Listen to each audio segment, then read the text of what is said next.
Hello, welcome to the Abbas Academy of Science. In previous video, we have started a second lesson of Science 1 and that was periodic classification of elements. And in that video, I have discussed about the introduction part, matter, types of matter, element, compound and mixture. Element के बारे में हमने बात की, compound के बारे में बात की, मिक्सचर के बारे में बात किए और उसके बाद हम लोगों ने बात किए थे कि क्लासिफिकेशन की ज़रूरत क्यों पड़ती है। सो हमारा लेसन था second lesson and that was periodic classification of elements.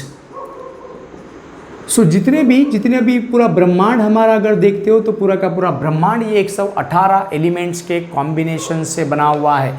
ये 118 एलिमेंट्स के कॉम्बिनेशन से बनी हुई दुनिया के राज खोलने के लिए या फिर इन एलिमेंट्स की पढ़ाई करने के लिए और पढ़ने के बाद इन्हीं एलिमेंट्स के बदौलत कुछ नया इन्वेंशन करने के लिए इन एलिमेंट्स की पढ़ाई करना ज़रूरी था, इनके प्रॉपर्टीज़ को पढ़ना ज़रूरी था। सो इनकी प्रॉपर्टीज़ को पढ़ने के लिए मुझे सिस्टमिक वे से इस एलिमेंट्स की स्टडी करने के लिए मुझे इस एलिमेंट्स को अलग अलग पार्ट में उनके फिजिकल केमिकल प्रॉपर्टीज़ के हिसाब से सेपरेट करने की ज़रूरत पड़ी इंसान को। अब सर वो क्लासिफिकेशन की जब ज़रूरत पड़ी थी तो सबसे पहला काम किया था डोबेराइनर ने और हमारे इस लेसन का सबसे पहला टॉपिक है डोबेराइनर्स ट्रायड।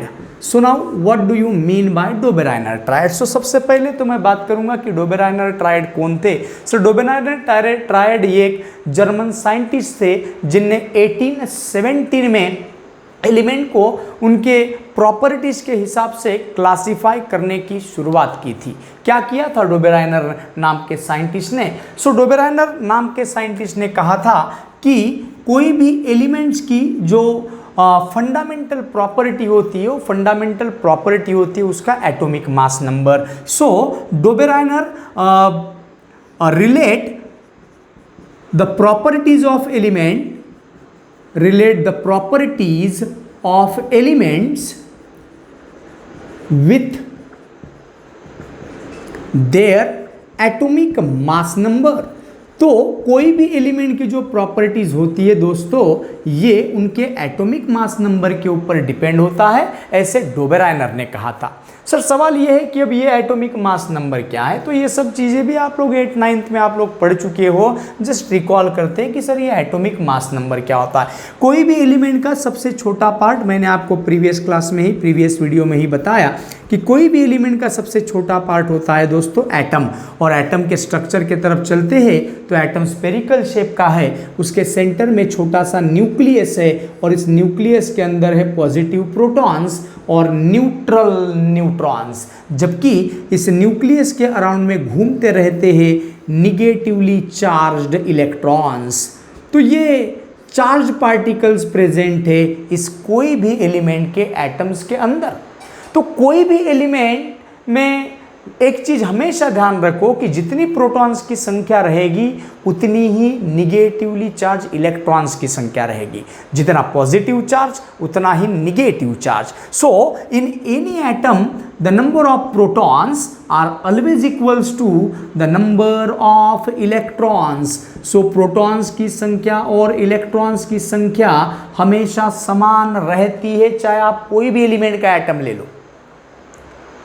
कार्बन के अगर बारे में बात करते हो तो कार्बन के न्यूक्लियस में 6 प्रोटॉन होते हैं और न्यूक्लियस के अराउंड में 6 इलेक्ट्रॉन घूमते हैं। वैसे सभी एलिमेंट के बारे में एक चीज आपको ध्यान रखना है कि number of protons are always equals to the number of electrons present in any atom of any element. So कोई भी एलिमेंट के एटम में कितने प्रोटॉन्स है या कितने इलेक्ट्रॉन्स है, इनकी संख्या को ही कहा जाता है एटॉमिक नंबर और जिसको रिप्रेजेंट किया जाता है Z नाम के सिंबल से। एटॉमिक नंबर का मतलब बताया कि एटॉमिक नंबर की डेफिनेशन हो गई सर कोई भी एलिमेंट के एटम में रहने वाले प्रोटॉन्स की संख्या को या इलेक्ट्रॉन्स की संख्या को उसका एटॉमिक नंबर कहा जाएगा। जैसे हाइड्रोजन का एटॉमिक नंबर 1 है, इसका मतलब सर हाइड्रोजन के एटम में एक प्रोटॉन होगा और एक ही इलेक्ट्रॉन होगा। मैं कहूँगा कार्बन का एटॉमिक नंबर 6 है, वो फिक्स रहता है। कार्बन का एटॉमिक नंबर 6 है तो कार्बन के न्यूक्लियस में 6 प्रोटॉन्स होंगे, 6 इलेक्ट्रॉन्स होंगे। ये होता है एटॉमिक नंबर का मतलब। लेकिन मुझे क्या पढ़ना है? एटॉमिक मास नंबर पढ़ना है। अगर आप लोग इस न्यूक्लियस के अंदर रहने वाले प्रोटॉन्स और न्यूट्रॉन्स की अगर बात करते हो तो प्रोटॉन्स और न्यूट्रॉन्स के तुलना में, मतलब प्रोटॉन्स और न्यूट्रॉन्स का वजन ये इलेक्ट्रॉन की तुलना में बेहद ज़्यादा, आसपास 1900 गुना ज़्यादा वजनी होते हैं प्रोटॉन्स या न्यूट्रॉन्स इलेक्ट्रॉन की तुलना में। तो इतने हल्के रहने वाले जो इलेक्ट्रॉन्स है वो एटम्स के मास के तरफ उनका कंट्रीब्यूशन बहुत कम हो जाता है। मतलब since they are very very lighter so their contribution towards atomic mass is very less. So atom का मास किन के ऊपर डिपेंड है फिर? सर भारी रहने वाले प्रोटॉन्स और भारी रहने वाले न्यूट्रॉन्स के ऊपर। सो एटम का मास डिपेंड है प्रोटॉन्स प्लस न्यूट्रॉन्स की संख्या के ऊपर। So number of protons plus number of neutrons and that addition is called as atomic mass number. Atomic number में क्या कहे आपने? एटॉमिक नंबर में कहे नंबर ऑफ प्रोटॉन्स और नंबर ऑफ इलेक्ट्रॉन्स, और यहां पर कहे number of proton and number of neutron. दोनों की बेरीज करोगे तो जो कुछ भी संख्या आएगी उसको क्या कहा जाएगा? Atomic mass number. तो जैसे कोई भी अगर बात करते, कोई भी एटम के अंदर प्रोटॉन्स रहते होंगे, न्यूट्रॉन्स रहते होंगे, इलेक्ट्रॉन्स रहते होंगे, तो उनका कुछ ना कुछ एटॉमिक नंबर भी रहता होगा, कुछ ना कुछ एटॉमिक मास नंबर भी रहता होगा। तो डोबेराइनर कहता है कि कोई भी एलिमेंट की जो प्रॉपर्टी होती है ये उसके एटॉमिक मास नंबर के ऊपर डिपेंड होती है। मतलब कोई एलिमेंट का एटॉमिक मास नंबर अगर 6 है तो उसकी प्रॉपर्टी अलग, कोई एलिमेंट का एटॉमिक मास नंबर अगर 10 है तो उसकी प्रॉपर्टीज अलग, कोई एलिमेंट की एटॉमिक मास नंबर अगर 15 है तो उसकी प्रॉपर्टीज अलग। मतलब कोई भी एलिमेंट की प्रॉपर्टीज ये उनके एटॉमिक मास नंबर के ऊपर डिपेंड होती है, ऐसा डोबेराइनर का कहना था। और सर ये जो चीज है इसी को माइंड में रखते हुए डोबेराइनर ने क्या किया कि उनके समय में जितने भी एलिमेंट्स पता थे, पूरी ब्रह्मांड बनाए पूरे 118 एलिमेंट से, लेकिन पहले दिन 118 एलिमेंट की खोज होगी क्या? नहीं सर, शुरुआत में कम एलिमेंट की खोज कर पाया इंसान। बाद में जैसे जैसे समय बीतता गया इंसान को पता चलता गया कि नहीं भैया ये भी एलिमेंट होता है, ये भी एलिमेंट होता है, ये भी एलिमेंट होता है। तो ये पहली स्टेप है जहां एलिमेंट को क्लासिफाई करने की शुरुआत की गई थी। तो मैंने एटॉमिक नंबर और एटॉमिक मास नंबर का आपको मतलब बताया है। अभी देखो सर डोबेराइनर ने क्या किया, तो डोबेराइनर ने कुछ एलिमेंट्स का ग्रुप बनाया। He made a group of 3 elements. उसने 3-3 एलिमेंट के ऐसे ग्रुप बनाया। मतलब जितने भी नॉन एलिमेंट्स थे उनके समय में, तो उसने क्या किया, उनमें से 3 एलिमेंट सिलेक्ट किया, उसका एक ग्रुप बनाया, और 3 एलिमेंट लिया उसका एक ग्रुप बनाया, और 3 एलिमेंट लिया उसका एक ग्रुप बनाया, और उस ग्रुप में 3 एलिमेंट्स रखा और उन 3 एलिमेंट्स को उनके इंक्रीजिंग एटॉमिक मास नंबर के हिसाब से अरेंज किया। फॉर एग्जाम्पल उसने क्या किया, 3 एलिमेंट का ग्रुप बनाया। फॉर एग्जाम्पल ए बी और सी। ये ए बी सी कोई एलिमेंट नहीं, ये तो जनरल सिंबल है। फॉर एग्जाम्पल उसने 3 एलिमेंट लिया और 3 एलिमेंट का एक ग्रुप बनाया ए बी और सी।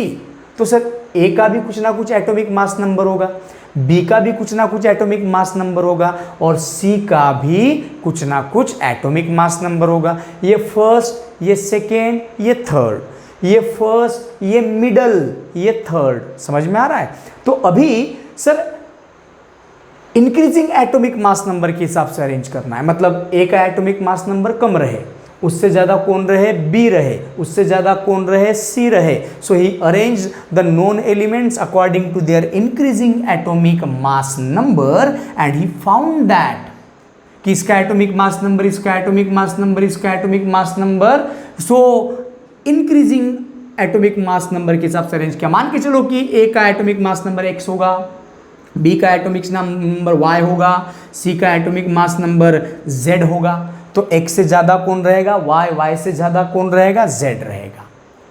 तो डोबेराइनर ने जब इसको गौर से देखा तो ये तीनों एलिमेंट की प्रॉपर्टीज भी सेम, और ये तीनों एलिमेंट को उसने कैसे अरेंज किया, इंक्रीजिंग एटॉमिक मास नंबर के हिसाब से अरेंज किया। और ऐसा करने के बाद उनने पाए कि पहले और तीसरे एलिमेंट के एटॉमिक मास नंबर का जब आप एवरेज निकालोगे, मतलब average of atomic mass number of first and last,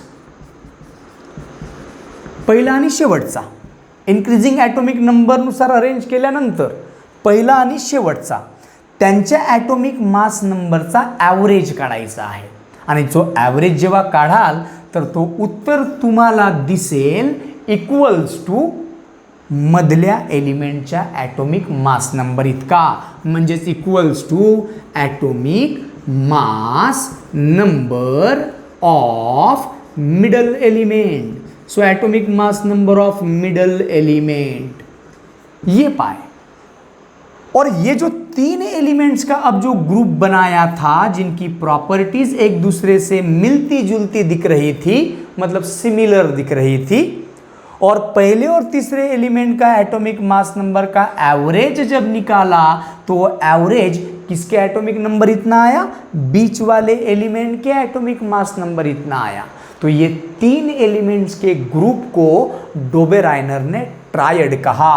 so these group of three elements having same properties और similar properties, and when these elements are arranged according to their increasing atomic mass number, the average of first and last is equals to the atomic mass number of middle element. So that group of three element is called as triad.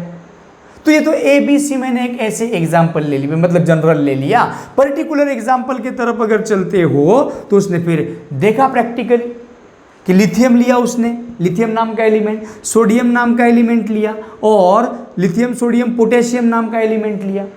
Lithium का atomic number दिखा 6.9, sodium का atomic mass number दिखा 23 और potassium का atomic mass number दिखा 39.1। Atomic mass number protons आणि न्यूट्रॉन्सच्या संख्येची berries म्हणजे atomic mass number. अभी सबसे पहले कौन रखोगी जिसका एटॉमिक मास नंबर कम है, उससे ज़्यादा एटॉमिक मास नंबर, उससे ज़्यादा और भी ज़्यादा atomic mass number. So he arrange all the known elements according to their increasing atomic mass number. He selected a group of three elements, he arranged the three elements according to their increasing atomic mass number and now देखो तो अभी होता है क्या ऐसे, sir average of atomic mass number of first and last element, पहला कौन है लिथियम, आखिरी कौन है 39.1 वाला पोटेशियम। सो इनका एवरेज निकालना है 6.9 प्लस 39.1 डिवाइडेड बाय 2, 2 लिए ना तो 2 से डिवाइड करोगे, इसका एवरेज निकाल कर देखो तो कितना आता है 6.9 प्लस 39.1 मतलब 46 डिवाइड बाई 2। सो आंसर आ रहा है 23। सर अरे इसका पहले और तीसरे का जब आपने एवरेज निकाले तो एवरेज निकालने के बाद इस एवरेज का आंसर कितना आया, बीच वाले एलिमेंट के एटॉमिक मास नंबर इतना आया। तो इस तरीके से डोबेराइनर ने ये एक ग्रुप बनाया लिथियम सोडियम पोटेशियम का, वैसे ही उनने ग्रुप बनाए क्लोरीन ब्रोमीन आयोडीन का, वैसे ही उनने ग्रुप बनाए सल्फर सेलेनियम टेलुरियम का, वैसे ही उनने ग्रुप बनाए कार्बन नाइट्रोजन ऑक्सीजन का, वैसे ही ग्रुप बनाए बेरिलियम मैग्नीशियम और स्ट्रॉन्टियम का। सो इस तरीके से ये जो तीन के जो ग्रुप दिख रहे थे तो ऐसे ग्रुप्स बनाए। कितने ट्रायड बनाया मैंने, 1 2 3 4 5, आपने 5 ट्रायड बनाए sir.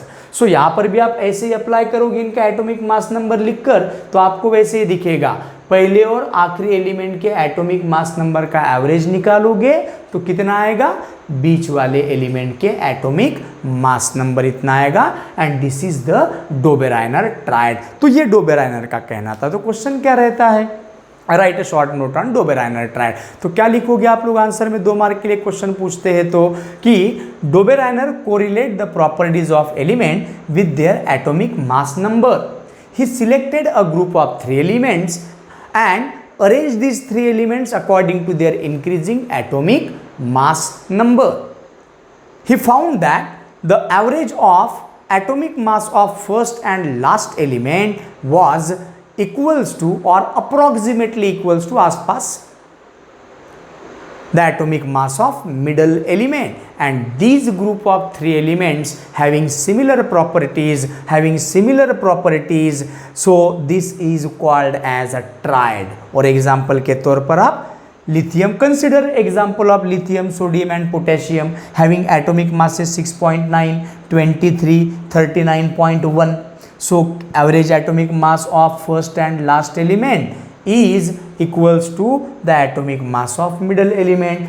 In such a way, another examples of Dobereiner triad are chlorine, bromine, iodine का group of sulphur, selenium, tellurium, group of carbon, nitrogen, oxygen, group of beryllium, magnesium, strontium. और एक example ले लेता हूं मैं carbon, nitrogen, oxygen आपके समझने के लिए। कार्बन, नाइट्रोजन, ऑक्सीजन का ट्रायड, कार्बन, नाइट्रोजन, ऑक्सीजन का ट्रायड। कार्बन का एटॉमिक मास होता है सर 12, ये याद रखना पड़ेगा आपको। नाइट्रोजन का 14, ऑक्सीजन का 16। पहला कौन है? कार्बन, आखिरी कौन है? ऑक्सीजन। और अब पहले और आखिरी का एवरेज निकालोगे, मतलब 12 + 16 डिवाइडेड बाई 2, सो आंसर कितना आएगा? 28 डिवाइडेड बाई 2, आंसर कितना आएगा? 14। अरे सर ये तो आंसर बीच वाले एलिमेंट के एटॉमिक मास नंबर इतना आ रहा है, मतलब ये वाले ट्रायड ने भी डोबेराइनर के रूल को ओबे किया है। So this is about the Dobereiner triad. लेकिन दिक्कत ये थी कि डोबेराइनर ट्रायड का जो फॉर्मूला है या उसका लॉ है या उसका प्रिंसिपल है, ये सिर्फ कुछ ग्रुप के लिए ही चला। लेकिन एक कुछ ग्रुप ऐसे भी थे मेरे पास। एग्जाम्पल की अगर बात करता हूँ, मैग्नीशियम, कैल्शियम और स्ट्रोंटियम की अगर जोड़ी देखोगे तो मैग्नीशियम, कैल्शियम और स्ट्रोंटियम की प्रॉपर्टीज आपको सिमिलर दिखती है, लेकिन पहले तीसरे एलिमेंट के एवरेज एटॉमिक मास ये बीच वाले एलिमेंट के एवरेज एटॉमिक मास नंबर इतना नहीं दिखता। And that was the limitation of Dobereiner triad. मतलब डोबेराइनर का ट्रायड कुछ नॉन एलिमेंट्स के लिए फिट बैठा, सही साबित हुआ, लेकिन कुछ ग्रुप के लिए वो सही साबित नहीं हुआ। ये उसकी खामी थी, ये उसकी लिमिटेशन थी, ये उसका ड्रॉबैक था। और इसलिए डोबेराइनर ट्रायड की इस लिमिटेशन को कम करने के लिए अब नए साइंटिस्ट आए जिनका नाम था न्यूलैंड्स, और न्यूलैंड्स नाम के साइंटिस्ट ने अपना नया फॉर्मूला बनाया, न्यूलैंड्स ऑक्टेव लॉ। और बाद में डोबेराइनर तो कुछ हद तक सही साबित हुए और कई गलत हो गए। तो ऐसे गलत थ्योरी बताने वाले डोबेराइनर ट्रायड को हम लेकर नहीं चल सकते सामने। तो सर अब ये क्लासिफिकेशन सही नहीं किए डोबेराइनर ने, तो अब सही क्लासिफिकेशन करने जा रहे हैं न्यूलैंड्स, जॉन न्यूलैंड्स। ये एक इंग्लिश साइंटिस्ट थे और 1866 मतलब 1866 में न्यूलैंड्स ऑक्टेव का लॉ ये अप्लाई होता हुआ दिखाई दिया।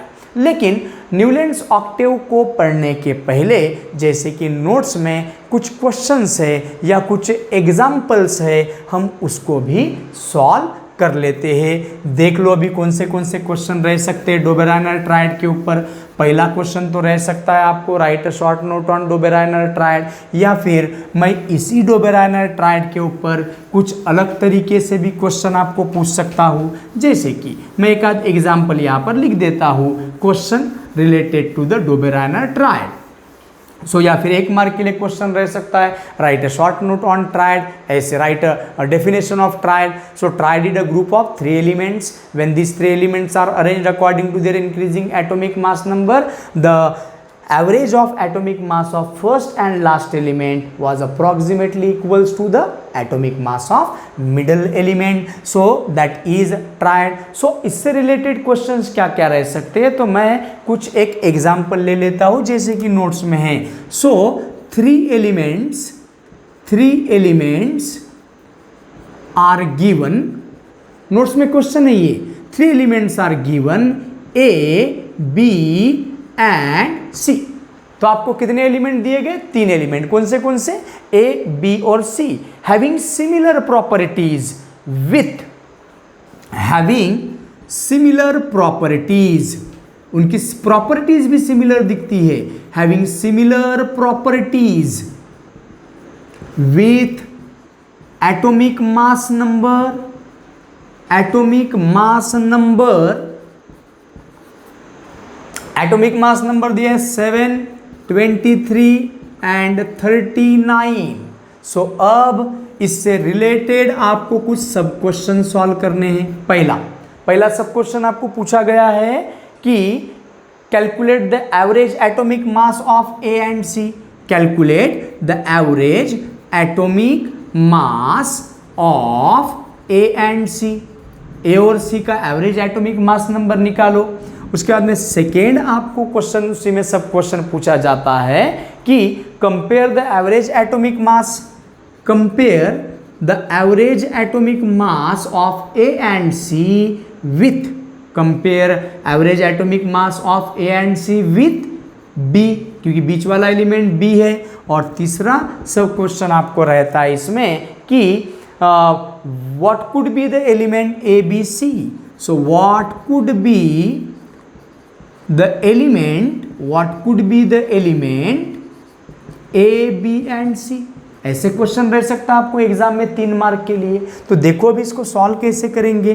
तो आपको कितने एलिमेंट दिए गए हैं? 3। कौन से? A, B और C, जिनका इनकी प्रॉपर्टीज कैसे है? सिमिलर, डोबेराइनर ट्रायड के मुताबिक, और उनका atomic mass number 7, 23, 39। So 7 atomic mass number A का रहना चाहिए, 23 बी का और 39 सी का रिस्पेक्टिवली। सो पहले क्या करना है? Average atomic mass of A and C.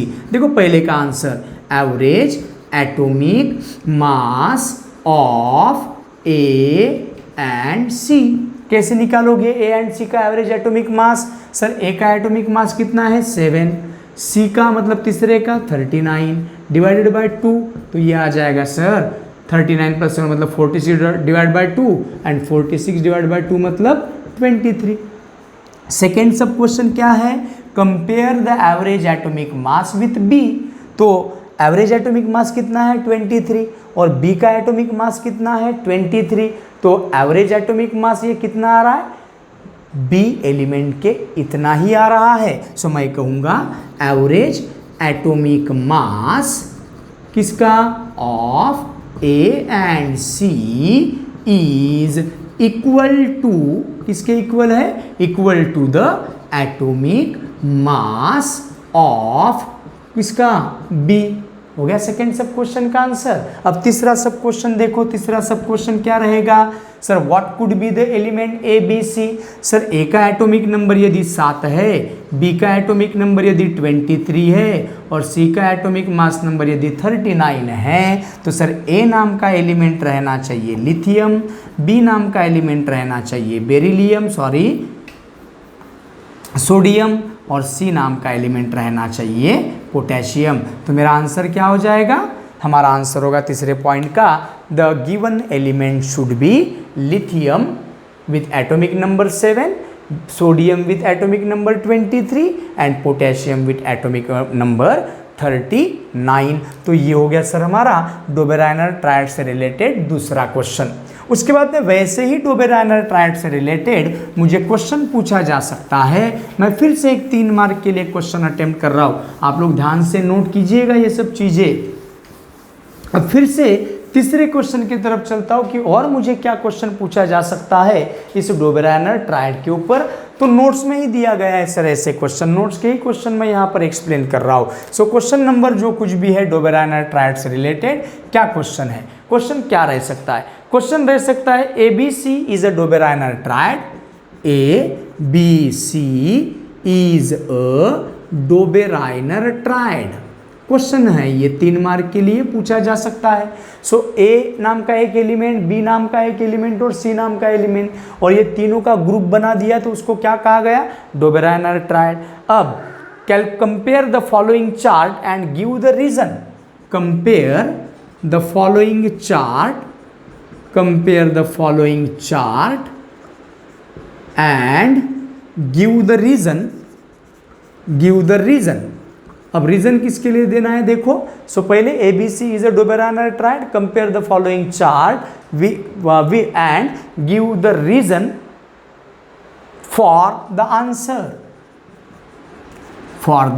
Answer. तो आपको चार्ट क्या दिया गया है, क्वेश्चन में ही दिया गया है ये, ठीक है ना, क्वेश्चन में ही दिया गया है। क्या चार्ट है, तो आप लोगों को दिया गया है एक एलिमेंट A, दूसरा एलिमेंट B और तीसरा एलिमेंट दिया गया है C। तो ये दिए गए आपको एलिमेंट, ठीक है। दूसरे इसमें उसका क्या दिया है, एटॉमिक मास नंबर दिया है। तो A का एटॉमिक मास नंबर आपको क्वेश्चन में दिया है 10.08। B नाम के एलिमेंट का एटॉमिक मास नंबर कितना दिया है आप लोगों को, B नाम के एलिमेंट का एटॉमिक मास नंबर दिया है आपको 12.01 और तीसरे एलिमेंट का atomic mass number blank, compare नहीं है वो कंप्लीट है। हाँ, complete the following chart and give the reason for the answer. तो ये क्वेश्चन दिया है, ये भी क्वेश्चन आपको 3 मार्क के लिए रह सकता है। तो कैसे सॉल्व करूंगा, देखो मेरे आंसर की तरफ ध्यान से।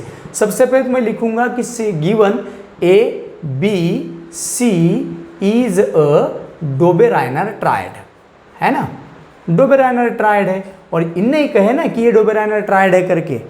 अब यदि डोबेराइनर ट्रायड है तो सर पहला एलिमेंट उससे ज़्यादा एटॉमिक मास नंबर दूसरे का और उससे ज़्यादा एटॉमिक मास नंबर तीसरे का, इंक्रीजिंग एटॉमिक मास नंबर। तो डोबेराइनर ट्रायड है तो आपको क्या फाइंड आउट करना है, atomic mass number of C। तो देखो तो अभी क्या करता हूं मैं, so therefore according to the formula क्या था फॉर्मूला डोबेराइनर ट्रायड का, average atomic mass of first and last element, पहिले आणि शेवटच्या एलिमेंटचा ॲव्हरेज ॲटॉमिक मास हा किती असेल, is equals to the atomic mass of middle element. आता क्या, देखो अभी ये फॉर्मूला अप्लाई करके देखो। सो देखो अभी average atomic mass of first and last कौन है, A और C। So A plus C divide by 2 है ना। अब A और C की बाद में वैल्यू पुट, A और C की वैल्यू पुट करूंगा। त्याच्यानंतर परत इक्वल्स टू किती यायला पाहिजे, atomic mass number of middle element कोण आहे, तो B आहे आणि B चा ॲव्हरेज ॲटॉमिक मास नंबर किती आहे ते बघा। सर A चा ॲटॉमिक मास नंबर दिला आहे 10.08 म्हणून A च्या जागेवर 10.08 प्लस C चा ॲटॉमिक मास नंबर मला दिलेला नाही, तर मी त्याला एक तर C ठेवू शकतो किंवा त्याला मी X पण म्हणू शकतो। Calculate the value of X divide by 2 आणि B चा ॲटॉमिक मास नंबर मला दिलेला आहे चार्टमध्ये 12.01। आता मला X ची व्हॅल्यू फाइंड आउट करायची आहे, मग याला सॉल्व कसं करायचं, हा डिनॉमिनेटरमध्ये याला घेऊन जा इकडे, तर हा बनून जाईल 10.08 प्लस X इक्वल्स टू 2 और इसको मल्टीप्लाई करोगे 12.01 को तो क्या बन जाएगा 24.02। सो देयरफॉर आपको x निकालना है ना, तो ये 10.08 को इधर लेकर आ जाओ। So x equals to 24.02 minus 10.08 so equals to, so x का, अब आपको ये तो एडिशन सब्सट्रैक्शन तो आपको आती है ना, तो एडिशन सब्सट्रैक्शन करोगे तो आंसर आ रहा है 13 पॉइंट, ये 24.02 इंटू 10.08 तो आंसर आ रहा है 13.94। सो ये हो गया x का आंसर। x मतलब ही क्या है, atomic mass number of C। So therefore atomic mass number of element C is 13.94। समझ में आया। तो ये हो गया हमारा एक क्वेश्चन, देख लो एक बार ध्यान से इसके तरफ, ठीक है। तो हम लोग पढ़े हैं डोबेराइनर ट्रायड और डोबेराइनर ट्रायड से रिलेटेड क्वेश्चन। नोट्स में भी आप लोगों को सेम क्वेश्चन और सेम आंसर ही रहेंगे।